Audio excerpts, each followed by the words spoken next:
꿈다운 라디오, 꿈다운 새벽 책방, 오늘도 기분 좋게 시작합니다.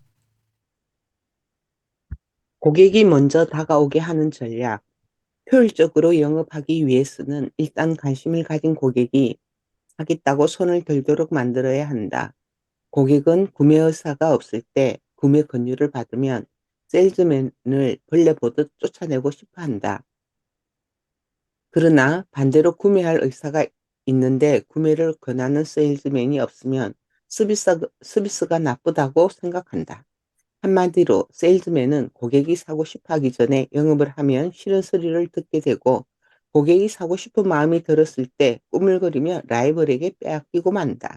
그러므로 고객 쪽에서 사고 싶은 순간에 스스로 손을 들도록 만들어야 효과적인 영업을 할 수 있다. 그렇다면 고객이 사겠다고 손을 들게 하기 위해서는 어떻게 해야 할까? 생각해 보면 알 수 있다. 고객이 손을 들 때는 대부분의 경우 어느 정도는 문서가 결정적인 역할을 한다. 고객은 광고, 전단지, DM 등의 광고를 접해야 전화번호나 홈페이지 주소를 찾아보게 되고, 고객 스스로 그 회사에 연락하게 된다. 따라서 고객의 구매 욕구를 자극하는 이러한 광고에 대한 지식이 있으면 아주 순조롭게 창업을 할 수 있다. 나가노현 치노시에 있는 주식회사 엘하우스의 히라 히데노부 사장이 그런 예다. 그는 한창 건축 불황이라고 떠들썩하던 상황에서 창업했다. 창업 1년 만에 회사는 우량법인이 되었으며, 창업 2년 차에는 직원 8명으로 매출 실적 80억 원을 올리는 해당 지역 1위의 건축업체로 성장했다. 또 그는 컨설턴트 수입으로는 10억 5천만 원을 벌어들인 슈퍼사장이 되었다. 히라 사장은 다음과 같은 광고 전단지를 뿌렸다. 아직 집을 사지 마세요. 이 광고는 상품을 구매하라는 광고가 아닙니다. 집을 살 때 상품 선택의 기준으로 참고하십시오. 사- 자녀 양육 세대를 위한 풀옵션 주택. 같은 가격대 주택을 홍보하는 기존의 전형적인 전단지로는 10만 장에 10건 정도밖에 고객의 반응을 얻지 못한다. 그러나 그 전단지는 10만 장에 평균 100에서 120명의 고객을 모았다. 전단지와 DM에 대한 반응 비율이 높아지면 어마어마한 경쟁력을 얻게 된다. 일반적으로 주택 건설 업체들은 주택 가격의 12 내지 13%를 광고비로 쓰는데, 이 회사는 1%밖에 쓰지 않았다. 결국 같은 가격의 주택이라면 광고비를 줄인 만큼 품질과 고객 서비스는 더 좋아진다. 그러면 고객 만족도가 높아지고 입소문을 타게 되어 고객을 데려오는 선순환으로 이어지게 된다. 어떻게 하면 히라 사장처럼 종이 한 장으로 고객이 줄을 서는 건축업체를 만들 수 있을까? 열쇠는 고객의 감정에 있다. 고객이 사고 싶어하는 감정을 어떻게 하면 불러일으킬 수 있을지는 심리학을 공부하면 알 수 있다.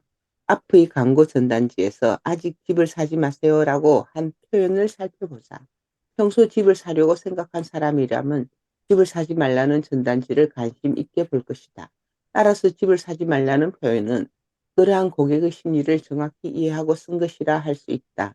이와 같이 고객의 감정을 토대로 고객이 직접 손을 들게 만드는 방법을 나는 감정 마케팅이라고 부른다. 세일즈의 개념을 바꿔라. 마케팅으로 잠재 고객이 모였다. 그러면 이 잠재 고객과 계약을 성사시켜야 한다.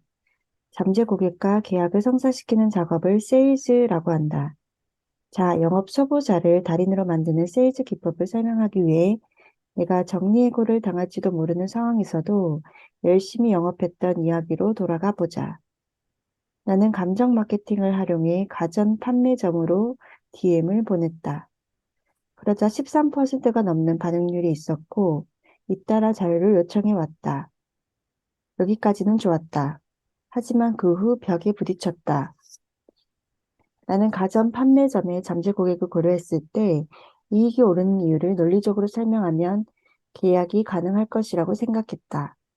그래서 며칠에 걸쳐 제안서를 깔끔하게 작성했다.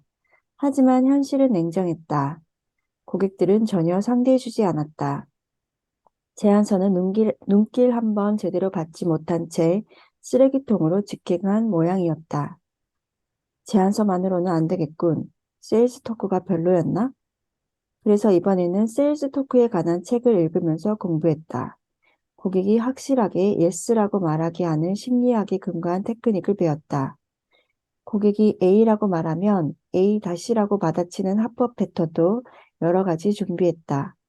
임금님 타입 또는 장군 타입 등으로 고객 성향을 분류해 그에 따른 대응 방법도 바꾸었다. 그러나 이런 방법들은 공부할 때는 이해되었는데 막상 실제로 상담할 때는 너무 어려워서 실행에 옮기기가 어려웠다. 나는 신경언어 프로그래밍이라는 방법론을 더 공부했다. NLP는 임상심리자가 환자를 치료할 때 사용하는 방법인데 이를 영업에 활용하는 고도의 테크닉도 공부했다. 예를 들면 마치 거울처럼 상대방의 몸짓이나 표정을 흉내냄으로써 공감을 얻는 방법이라든가 눈의 움직임을 보고 상대방의 마음을 읽는 방법 등이 있다. 하지만 실제로 해보면 알겠지만 상담하면서 고객의 눈을 관찰해 상대방의 생각을 읽고 동시에 다음 말할 내용을 생각한다는 것은 웬만큼 두뇌 회전이 빠르지 않고서는 불가능하다. 방법론으로서는 재미있지만 이 방법을 완전히 익히려면 시간이 걸린다. 내일부터 당장 매출 실력을 올려야 하는데 임상심리 공부를 할 여유는 없었다. 이런 상황에서 한 권의 책을 만났다.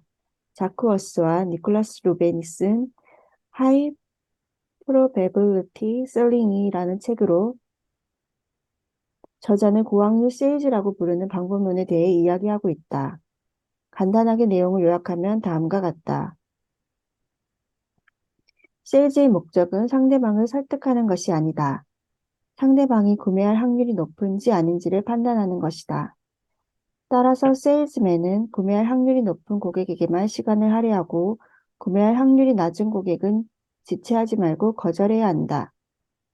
나는 이 책을 읽고 이제까지 알고 있던 세일즈에 관한 상식이 완전히 잘못되었다는 것을 뼈저리게 느꼈다. 세일즈를 성사시키기 위해 고객을 열심히 설득해서 예스라는 대답을 받아내야 한다고 생각하고 있었다. 그러나 그게 아니었다. 오히려 반대로 거절해야 하는 것이었다.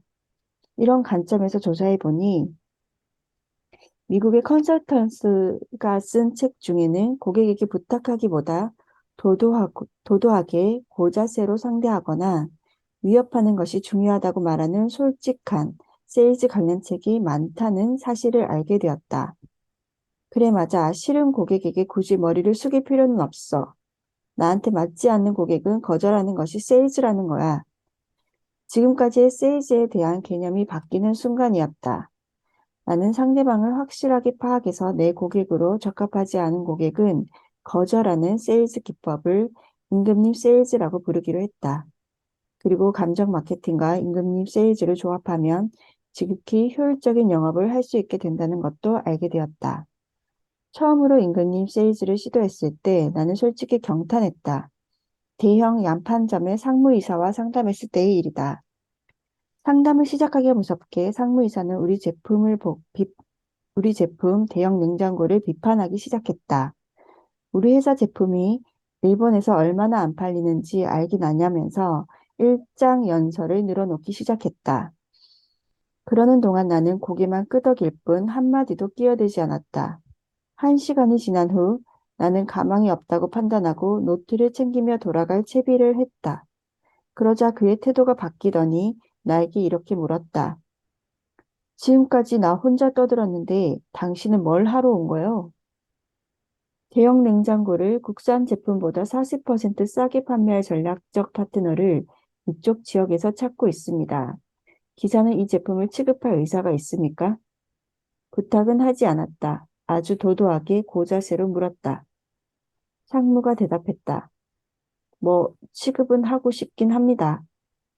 그건 왜죠? 상무는 좀 전까지와는 전혀 다른 태도로 이번에는 자기 회사가 이 제품을 어떻게 판매할 수 있는지에 대해 이야기하기 시작했다. 나는 상무에게 질문했다. 다음번에 계약서를 만들어 오겠습니다. 어떻게 하시겠습니까? 사인하겠소.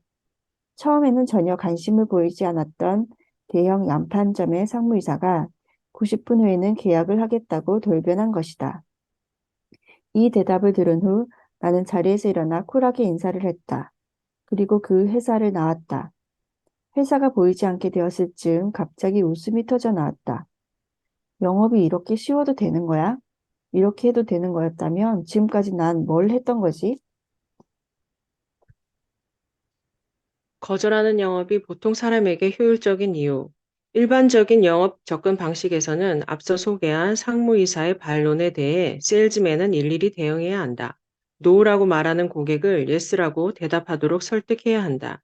그러나 이는 프로들을 위한 영업 기법이지 초보자를 위한 기법은 아니다. 당신이라면 어땠을지를 생각해봐도 금방 이해할 수 있을 것이다.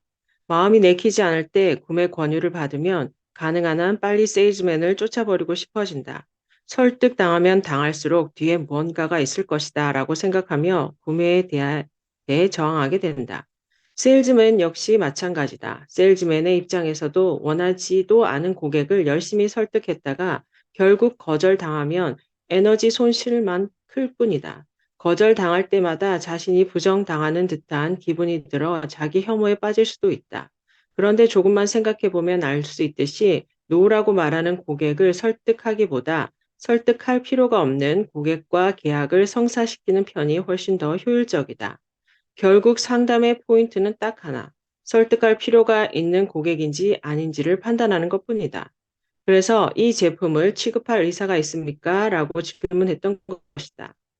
그 대답이 yes라면 설득할 필요가 없으므로 상담을 계속 진행하면 되고 no라면 시간이 걸리기 때문에 상담을 끝내고 돌아오면 된다. 아주 간단하다. 이것이 가장 효율적인 영업 기법이라는 것은 다음의 두뇌 체조를 해보면 알 수 있다. 당신이 자동차를 판매하는 세일즈맨이라고 가정하자. 당신 앞에는 광고로 모은 100명의 자료 요청 고객 리스트가 있다. 당장 자동차를 구매할 고객 비율은 전체 리스트의 5%, 즉 5명이라고 가정하자. 자료 청구 고객을 1번부터 100번까지 번호를 매겨 순서대로 상담하기로 한다. 먼저 1번 고객이 자동차를 구매하도록 시간과 에너지를 들여 열심히 설득했는데 결국 거절당한다. 다음 두 번째 고객을 설득한다. 또 거절당한다. 만약 지금 당장 자동차를 구매할 5명의 고객이 96번에서 100번까지 몰려 있다면 95명에게 계속 거절을 당해야 한다는 뜻이다. 시간과 에너지를 들여 설득하고 거절당하는 상황이 계속 반복되는 것이다. 이런 식이라면 아무리 정신력이 강한 세일즈맨이라도 자기 혐오에 빠지고 만다. 이 문제를 다른 각도에서 살펴보면 해결책은 분명하다. yes라고 말할 고객을 좀 더 일찍 만나기 위해서는 no라고 말하는 고객에게 시간을 허비해서는 안 된다. 가능하면 빨리 95명으로부터 no라는 대답을 듣는 편이 결과를 내고 시간을 단축할 수가 있다. 게다가 거절당했다는 압박감도 깨끗이 사라지게 된다. 내 경험에 비하면 가격대에 따라 다르긴 하지만 지금 당장 사겠다는 지금 당장 고객은 자료 청구자의 5에서 15% 정도다. 또 조만간 사겠다는 조만간 고객은 별도로 5에서 10% 정도 있다. 조만간 고객은 자료 청구 후 45에서 60일 이내에 움직이기 시작한다.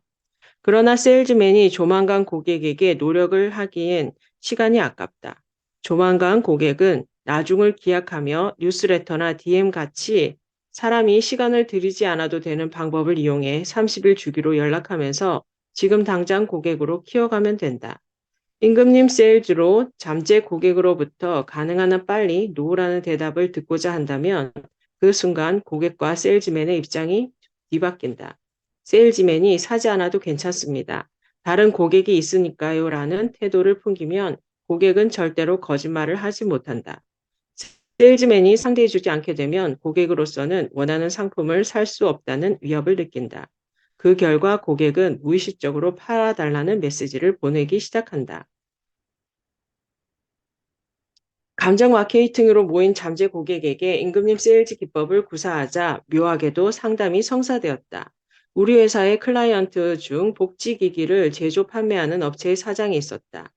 주문 제작 방식으로 고급 휠체어를 만드는데 매스컴에서도 소개되어 견적 의뢰가 많이 들어오는데도 계약으로 이어지지 않았다.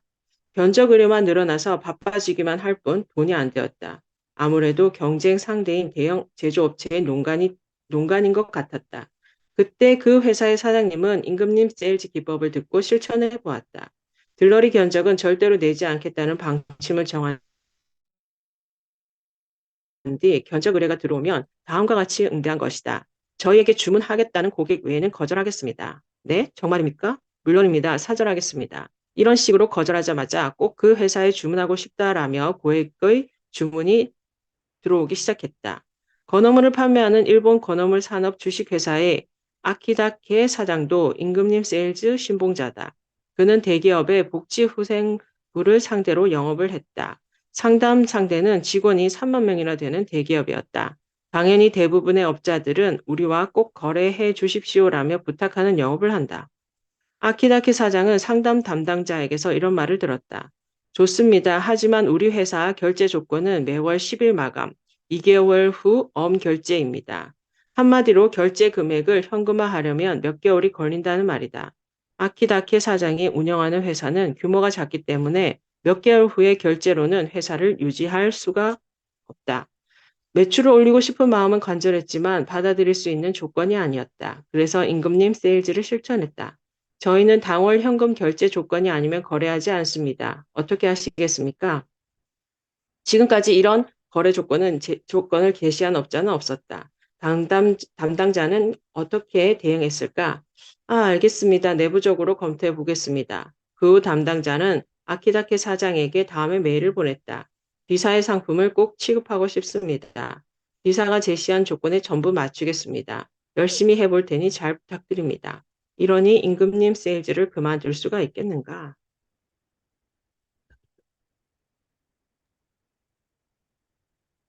자신의 고객으로 어울리는지 고객을 면접한다. 가능한 한 빨리 잠재 고객에게서 노라는 대답을 들으려면 세일즈맨이 고객에게 권유하는 기존의 입장을 뒤집어 세일즈맨이 고객을 거절하는 입장이 되면 된다. 마찬가지로 나에게 어울리는 고객이 아니라면 거절할 필요가 있다. 나에게 어울리지 않는 고객, 즉 상대하기 싫은 고객과 거래하면 결코 좋을 것이 없다. 20%의 우량한 고객이 80%의 수익을 가져다 준다라는 80, 80대 20의 법칙이 있다. 반대로 해석하면 20%의 싫은 고객이 80%의 불이익을 가져다 준다는 의미도 하다. 싫은 고객과 내키지 않은 채로 거래를 하면 일시적인 이익은 얻을지 모르겠지만 분명히 장기적으로는 정신적으로나 수익적으로 손해를 보게 된다. 그러니 영업을 할 때는 누구든지 고객으로 삼겠다는 생각을 버리고 나에게 어울리는 고객을 선택해야 이익을 얻을 수 있다. 그렇다면 나와 어울리는 고객인지 아닌지를 판단하기 위해 저는 어떻게 해야 될까? 거래하고 싶지 않은 고객을 확실히 골라내면 된다. 우리는 제1습관에서 하기 싫은 일과 하고 싶은 일을 찾아내는 연습을 했다. 이것을 거래하기 싫은 고객과 거래하고 싶은 고객으로 바꾸어 본다. 이처럼 거래하기 싫은 고객을 명확히 해주지 않으면 모든 사람을 고객으로 간주하게 되어 엄청난 시간과 에너지를 낭비하게 된다. 나의 명함 뒷면에는 사용상 주의할 점이 쓰여 있다. 사용상 주의할 점.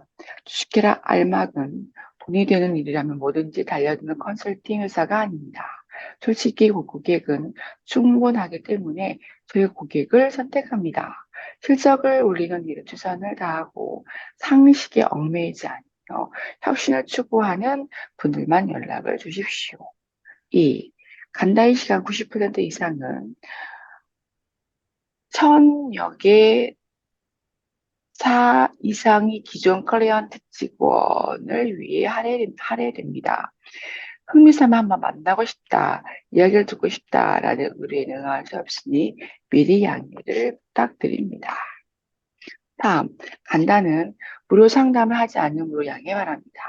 의사가 무료 진찰을 하지 않듯이 간다 또한 제공하는 지원의 긍지와 책임을 느낍니다. 무료로 조언을 들을 수 없다고 언제나 하지 않으시길 바랍니다. 단, 학과 양성 목적의 학교 등 비용이 단점 예외입니다. 4. 간다와의 개별 미팅이나 고문 계약은 고객의 투자 비용이 필요하므로 예외적인 경우를 제외하고는 추천하지 않습니다. 많은 회사가 고객 획득 실천 후의 멤버 가입만으로도 충분한 결과를 얻을 수 있습니다. 멤버들은 저렴한 연회비로 1년간 전화 컨설팅을 받을 수 있습니다. 자료는 무료이며 실천의 자료 요막이라고 팩스로 신청해 주십시오. 이것이 나의 명함이다. 비상식적이기 짝이 없다.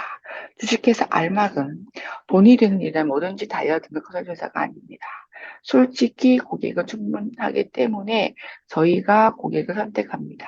실제로 우리는 최선을 다하고 상식에 얽매이지 않으며 혁신을 추구하는 분들만 연락을 주십시오.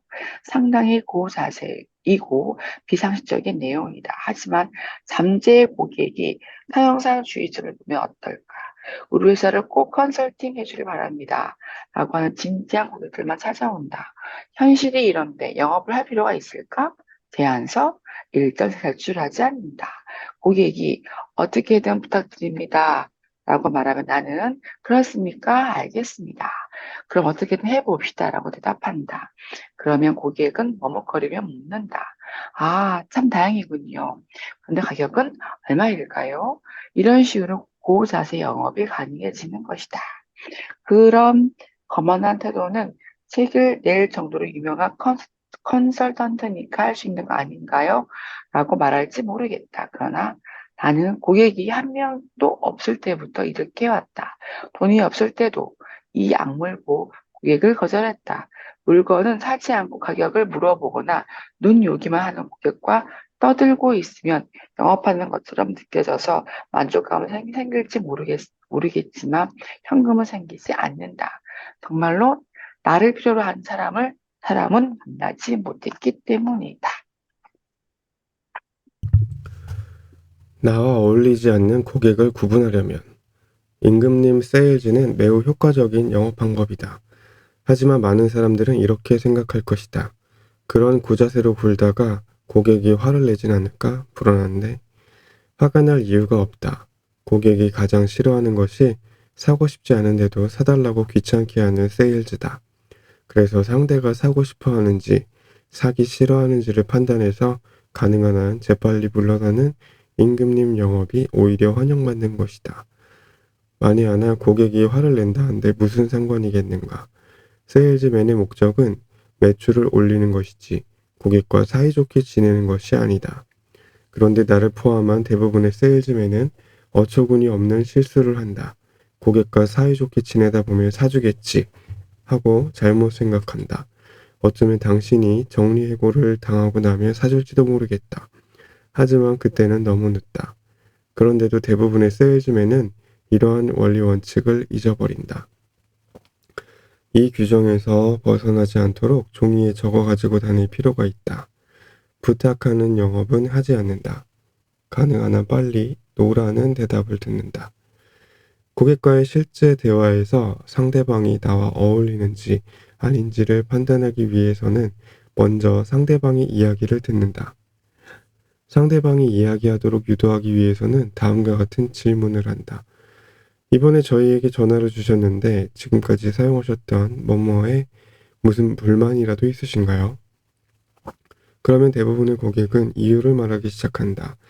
그 이유가 명확하다면 이번에는 상대방의 의사를 확인하기 위해 다음 질문을 한다. 저희가 방문해서 설명해 드릴 수 있습니다. 그렇게 하기를 원하십니까? 포인트는 뭐뭐를 원하십니까? 아닙니까? 하는 식으로 양자택일 질문을 하는 것이다.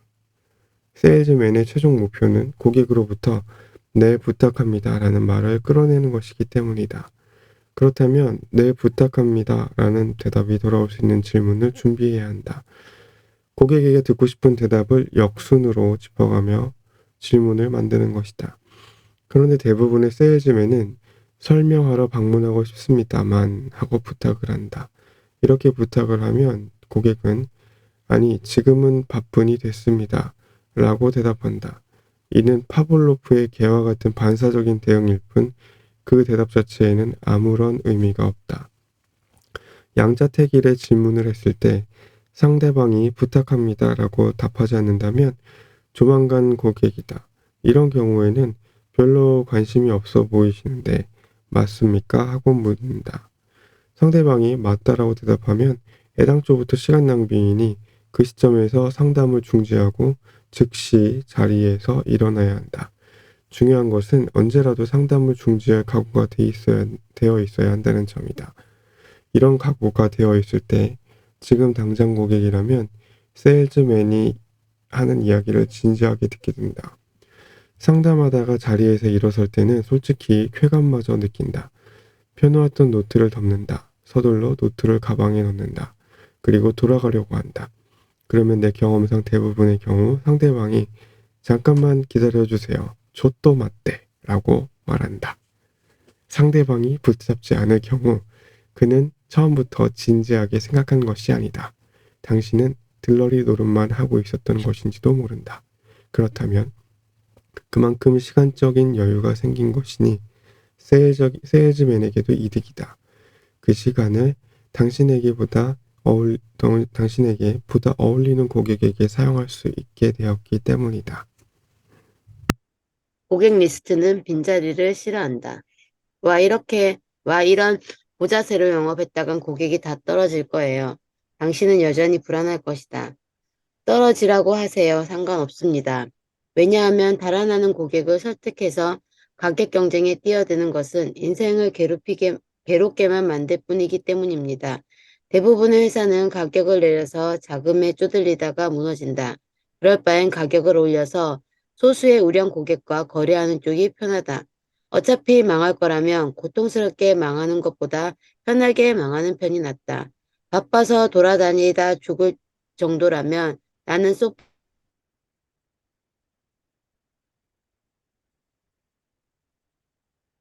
정말로 고객이 줄어들까?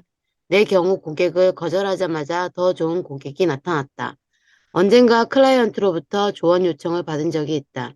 현재 A사와 상담을 진행하는 중입니다만 그들이 지정한 도매상을 통해 한다는 조건을 제시하더군요. 그런데 우리 회사 방침은 직거래하는 것입니다. 회사의 방침을 관철시켜야 합니다. 직거래가 아니라면 계약하지 않겠다고 하세요. 그 결과 어떻게 되었을까? 그런 직후 B사와 오히려 더 좋은 조건으로 거래하게 되었다. 더구나 그 후 A사의 상담 바이어가 바뀌면서 다시 새로운 제안도 받았다. 한 세무사는 한 달 고문료 1,000만 원을 제시하는 거래처를 거절했다.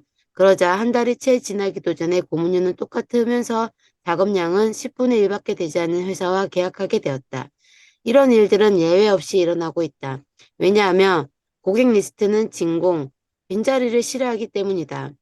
당신이 가지고 있는 고객 리스트에 빈칸이 생겼을 때 그 빈자리를 채우려는 힘이 작용하는 것이다. 그러므로 당신에게 어울리지 않는 고객은 적극적으로 거절하고 고객 리스트에서 지워야 한다. 그러면 더 어울리는 고객과 만날 수 있게 된다. 우리 회사는 고객이 없어서 이런 보자세 영업은 할 수 없습니다. 한 사람도 놓칠 수 없거든요. 아직도 이렇게 말할지 모르겠다. 하지만 전혀 그렇지 않다. 한 사람도 놓치지 않으려고 안절부절 못하다 보면 여유가 1도 없는 모습을 들키는 바람에 고객이 따르지 않게 된다. 고객은 바쁘게 돈을 버는 사람을 알아본다. 누구나 좋은 사람이 되고 싶어 한다. 처음에는 임금님 세일즈를 실천하는 것이 불편하고 불안할지도 모른다. 하지만 이 약물고 하는 것이 중요하다. 그러면 잇따라서 계약이 성사된다. 당신의 상상을 넘어선 현실이 펼쳐질 것이다. 다만 최종적으로는 당신이 어떤 라이프 스타일을 선택할 것이냐에 달려 있다. 다른 사람에게 계속 부탁만 하다가는 끝나는 인생도 있다. 나는 이런 인생을 방앗개비 인생, 디딜방아가 곡식을 찢듯이 계속 굽신거리니까 이라고 부른다. 나 또한 예전에는 방앗개비였다. 하지만 지금의 나는 정말로 나에게 어울리는 고객에게만 120%의 에너지를 투입한다. 그렇게 각오하자마자 임금님 메뚜기로 변했다. 한번 임금이 메뚜기 인생을 경험하고 나면 다시는 방앗개비 인생으로 되돌아갈 수 없다. 제6습관, 돈을 몹시 사랑한다.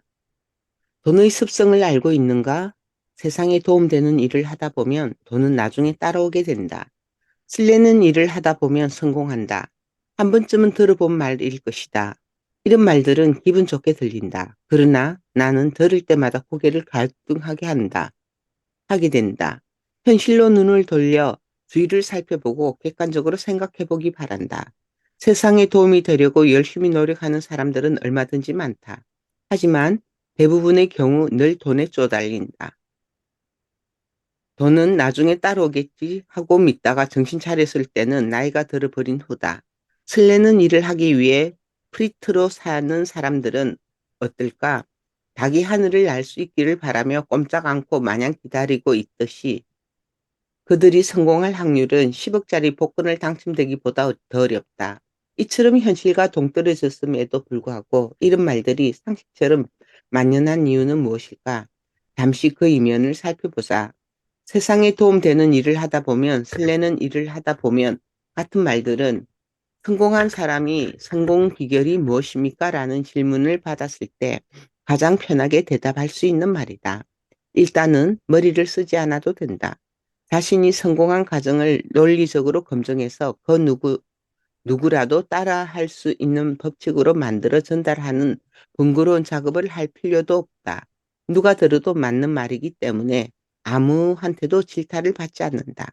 동시에 부자로서는 나는 세상을 위해 도움되는 일을 해왔기 때문에 성공했다라며 자기 합리화도 할 수 있는 말이다. 이 말은 보통 사람이 게으름 피우고 싶을 때도 사용된다. 원래 회사가 돈을 벌기 위해서는 철저하게 아이디어를 짜내고 이익을 남기는 구조를 구축하지 않으면 안 된다. 좋은 사람이라는 인상을 남기고 싶은 감정을 억누르고 이를 악물고서라도 고객에게 돈을 청구해야 한다. 그런데 세상에 도움되는 일을 하다 보면 돈은 나중에 따라온다는 표를 외치면서 정작 해야 할 일은 게으름 피우는 사람들이 많다. 젊은 사장들 모임에 가보면 본업에서는 돈을 벌지 못하면서 술집에 모여서 귀중한 시간을 낭비하며 캄보디아의 나무 심는 일에 관해 이야기하는 사람들이 있다. 이들은 돈을 벌지 못하는 현실을 예면하기 위해 서로가 서로에게 체면을 건다. 돈은 나중에 따라온다. 돈은 나중에 따라온다 하면서 말이다. 설레이는 일을 하다 보면 성공한다는 말은 그제가 더 무겁다. 이 말은 곧대로 믿고 회사가 설레지 않으면 그만두게 된다라는 단순하게 해석하는 사람이 있다. 그리고 정말로 회사를 그만두는 바람에 생계도 유지하지 못한다. 겉으로 보면 그런 프리트나 빈둥대는 실업자 신세일 뿐이지만 자신은 꼭 성공한다고 굳게 믿고 있기 때문에 어떻게 해볼 도리가 없다. 설렌다는 말이 현실 도피에 쓰는 편리한 표현으로 악용되면 안 된다. 세상에 도움되는 일, 설레는 일 등의 말들은 성공한 사람이 자신을 일깨우는 말로서 매우 의미 있다. 쉽게 말해 대충 이런 뜻이다. 지금까지 나는 명성과 부를 얻고 싶어 하는 에고를 원동력으로 삼아 노력해왔다. 그러나 이것만으로는 안 된다. 돈을 좀 더 벌어서 다른 사람들을 위해 전력을 다하고 나도 즐거운 일을 하자. 자기 자신에게 이런 조언을 다른 사람에게도 하는 것이다. 그러나 보통 사람들은 이 말을 단순 해석해 사고 정지라는 폐해를 초래하고 있다. 보통 사람이 돈을 벌고 싶다면 다른 사람에게 도움되는 일, 좋아하는 일, 설레는 일도 중요하지만 그 전에 돈에 대한 원리 원칙을 공부할 필요가 있다. 돈의 습성을 모르면 아무리 세상에 도움되는 일, 설레고 좋아하는 일을 한다고 해도 돈이 따르지 않기 때문이다. 그래서 이번 장에서는 내가 보통 사람에서 부자가 되는 동안 알게 된 돈의 습성에 대해 이야기하고자 한다. 창업가에게 금전 교육은 가장 중요한 지식이다. 나는 MBA에서 배운 지식은 거의 완벽하게 잊었다. 중학교에서 배웠던 2차 방정식 공식을 잊어버린 것과 똑같다. 도움이 되지 않았기 때문이다. 그러나 다음 세 가지 원칙은 내가 기억 상실증에 걸리더라도 제일 먼저 생각해내고 싶은 중요한 지식이다. 절대 잊어버리고 싶지 않은 원칙이다. 돈을 컨트롤하기 위한 세 가지 원칙. 1. 돈에 대한 제약감을 갖지 않을 것. 2. 돈이 들어오는 흐름을 만들 것, 나가는 흐름을 만들어서는 안 된다. 3. 나의 연수입은 내가 결정할 것. 이 세 가지 원칙은 정말로 중요하다. 그럼 먼저 돈에 대한 제약감을 없애는 것부터 시작해보자. 돈 버는 일에서 도망치지 마라. 부자와 이야기해보면 그가 돈에 대한 철학을 가지고 있다는 것을 알게 된다. 지폐면을 같은 방향으로 하여 가지런히 모으면 돈이 불어난다. 호주머니 속에 동전을 짤랑짤랑 넣어두면 돈이 돈을 부른다. 예금 통장에 모으고 싶은 금액을 적어두고 매일 바라보면 실현된다. 어이없다고 생각할지도 모르겠다. 하지만 부자들은 이런 말들을 진지하게 한다. 이런 말들에는 돈에 대한 부자들의 생각이 그대로 드러난다. 당신은 그 공통점을 알겠는가? 돈에 대한 부자들의 공통된 생각, 바로 돈을 좋아한다는 것이다. 누군들 안 그러겠냐고 반문할지도 모르겠다. 하지만 좀 다르다. 보통 사람들은 돈으로 살 수 있는 것들을 좋아한다. 예를 들면 자동차라던가 핸드백, 그리고 돈으로 얻어지는 지위나 자유 같은 것들이다. 이에 반해 부자들은 돈 그 자체를 좋아한다. 다시 말해 지폐 자체를 좋아하는 것이다. 지폐에서 나는 냄새를 좋아하고 색깔을 좋아하고 디자인을 좋아한다. 그야말로 돈을 열렬히 사랑하는 것이다. 이것이 돈이 모이는 사람과 돈이 달아나는 사람의 큰 차이점이다. 돈에 집착한다 이꼴 품위가 없고 천박하다. 돈에 집착하지 않는다 이꼴 마음이 맑고 깨끗하다. 일반적으로 사람들은 돈에 대해 이런 이미지를 갖고 있다. 그래서 돈 버는 일로 자신의 깨끗한 마음이 더럽혀지지 않을까 하는 두려움이 있다. 돈벌이만 생각하는 것은 천하다는 일종의 돈에 대한 제약감을 갖고 있다. 돈에 대해 두려움과 제약감을 느낀다면 절대로 돈을 벌 수 없다. 돈을 벌기 시작하는 순간 자기 스스로 제동을 걸어버리기 때문이다. 돈을 버는 것을 부정적으로 생각하면 좀 더 돈을 벌 수 있는데도 상대방에 대한 미안한 마음 때문에 가격을 낮게 설정해 버린다. 상대방의 비위를 맞추고 죄스러운 자신의 마음을 누그러뜨리고 돈 버는 일에서 슬며시 발을 빼게 된다. 이래서야 돈과 인연이 없는 것은 당연하다. 그래서 당신이 먼저 해야 할 일은 돈에 대한 근본적인 제약감을 말끔히 씻어 없애는 것이다. 사실 자신의 돈으로 돈을 버는 것, 사실 자신의 손으로 돈을 버는 일은 지극히 고귀한 행위다. 나는 이 사실을 내 집을 지을 때 비로소 깨달았다. 집은 건축업을 하는 우리 세사의 클라이언트에게 부탁했다. 이 건축업체는 내가 관여한 지 90일 만에 월 계약 실적이 이동해서 평균 7돈까지 늘었는데 90일 만에 3배 이상의 매출을 올린 것이다. 그것도 영업당당 직원 수는 이전과 똑같은 상황에서 올린 성과였다. 나는 당시 판매 실적이 3배나 올라 잘 되었다는 정도로밖에 인식하지 못했다. 그러나 그 이상의 의미가 있었다. 이 회사에서는 계약 조인식을 개최하고 있었는데 담당 영업 직원으로부터 업자를 위한 조촐한 모임이니 부담 없이 참석해 주십시오라는 일반적인 초대를 받았다. 그래서 부담 없이 참석했는데 행사장에 들어가는 순간 깜짝 놀랐다. 행사장에 들어서자 터질 듯한 박수 소리가 울렸다. 행사장에는 10여 명의 기술자들이 정렬해 있었다. 전기공사, 내장공사, 수도공사 등의 외부 업자들과 직원들이 차례대로 자기소개를 했다.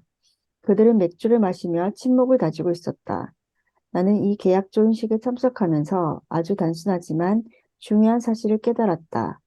내가 돈을 벌고 이 회사가 판매 실적이 3배로 올랐다는 것은 여기 모인 기술자들의 일거리도 3배 많아졌다는 뜻이다. 그리고 내가 집 짓기를 의뢰하면서 이 기술자들에게 또 일거리가 생긴 것이다.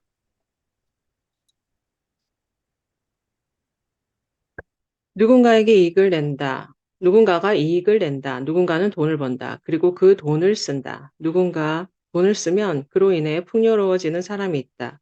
그래서 무언가를 팔 능력이 있다는 사람은 팔아야 하고 돈 쓰는 능력이 있는 사람은 돈을 써야 한다.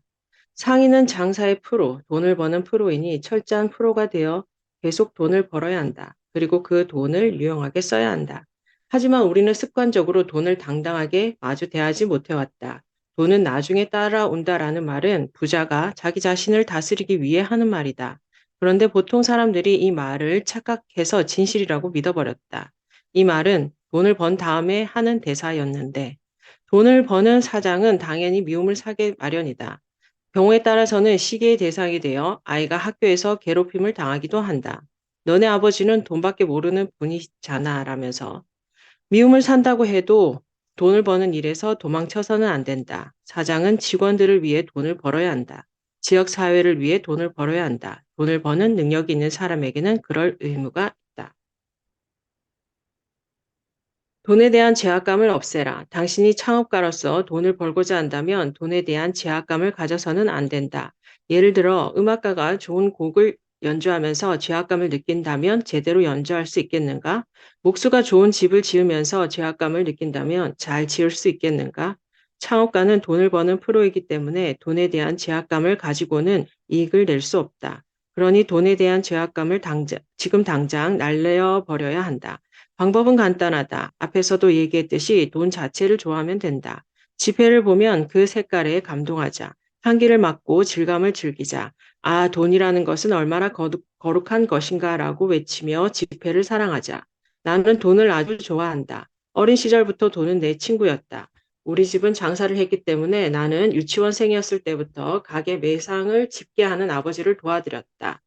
은행원처럼 1만 원짜리 지폐를 세기도 하고 100원짜리 동전을 10개씩 정리해서 피라미드처럼 높이 쌓는 놀이도 하곤 했다. 100원짜리 동전을 양손에 쥐고 흔들면 찰찰찰 하는 소리가 났다. 나는 이렇게 돈을 가지고 놀면서 정리했다. 꼬깃꼬깃한 지폐가 있으면 반들반들하게 다리미질도 했다. 어린 시절에 이런 경험이 아직까지 남아서인지 나는 아직도 돈을 볼 때마다 반가워서 어쩔 줄을 모른다. 창업하고 돈을 벌기 시작하면서 가장 즐거웠던 일이 무엇인지 아는가? 은행에 가서 ATM 기기에 예금 통장을 넣는 순간이었다. 칙칙칙칙. 통장엔 뭔가 찍히며 내는 소리가 멈추질 않는 것이 즐겁기만 했다. 아, 이 얼마나 아름다운 소리인가 하며 감동했다. 이렇게 잠시 소리를 듣고 있으면 통장이 꽉 차서 새 통장으로 바꿔주십시오라는 명령어가 화면에 나온다. 다 쓴 통장을 들고 통장이 다 되었네요 라고 말하면서 새 통장으로 바꾸러 갈 때 뭔지 모를 뿌듯함에 스스로를 칭찬하고 싶어진다. 통장에 찍힌 금액의 글씨체와 인쇄된 글자의 마모된 감촉에서는 형용할 수 없는 아름다움이 느껴진다. 그리고 잔액의 자릿수가 바뀌는 순간이 빨리 왔으면 하고 너무나 기다려진다. 콤마가 더해지면 자릿수가 바뀌는 순간이야말로 최고의 순간이다. 혼자서 기분이 좋아 실실 웃는다. 돈을 벌 때 기쁜 것은 사장만이 아니다. 직원들도 마찬가지다. 하루는 격리 담당 직원이 은행에서 돌아오면서 싱글벙글 웃고 있었다. 뭐가 그렇게 좋아서 웃고 있는 거야? 아니 간다 사장님, ATM 기계가 고장 난 줄 알았잖아요. 소리가 멈추질 않는 거예요.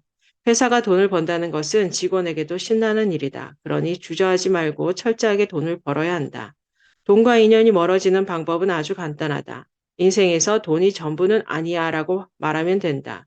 돈 버는 일이 그렇게 중요한가요?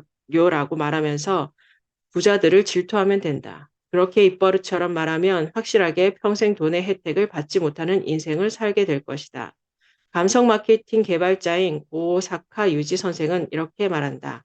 돈에 왜 그렇게 관심이 많은 거야? 그보다는 사회에 공헌하는 일이 더 중요하지 라면서 돈 잘 버는 사람들을 야유할 정도라면 당신도 5천만 원을 버는 것으로 만족하지 말고 10억 원을 벌어서 9억 5천만 원을 기부하면 된다.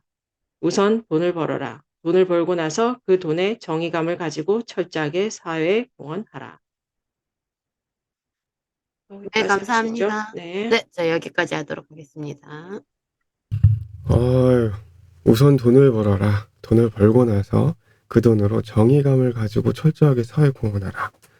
돈을 좋아해야 되는 거죠, 그죠? 그러니 주저 말고 철저하게 돈을 벌어야 한다. 원래 그런 거죠, 그죠? 그래서 오늘의 영어는 원래 그런 거야. 원래 그런 거. It's just the way it is. It's just the way it is. Just the way it Way it is. Way it is. Way it is를 way it is. It's just the way it is. way의 way it 강세. is. Just just way. just랑 way의 있어요. It's just the way it is. It's just the way it is. It's just the way it is. 아시겠죠? Just the way. 예. It's just way. It's just the way it is. It's just the way it is. 원래 그런 거야. 돈을 벌면 돼. 아유, 신나는 이점이에요. 주저하지 말고 철저하게 돈을 벌어야 한다. 아, 돈을 저- 벌면 아프지도 않아요. 그럼요. 진짜 내가 금융치료. 진짜 금융치료.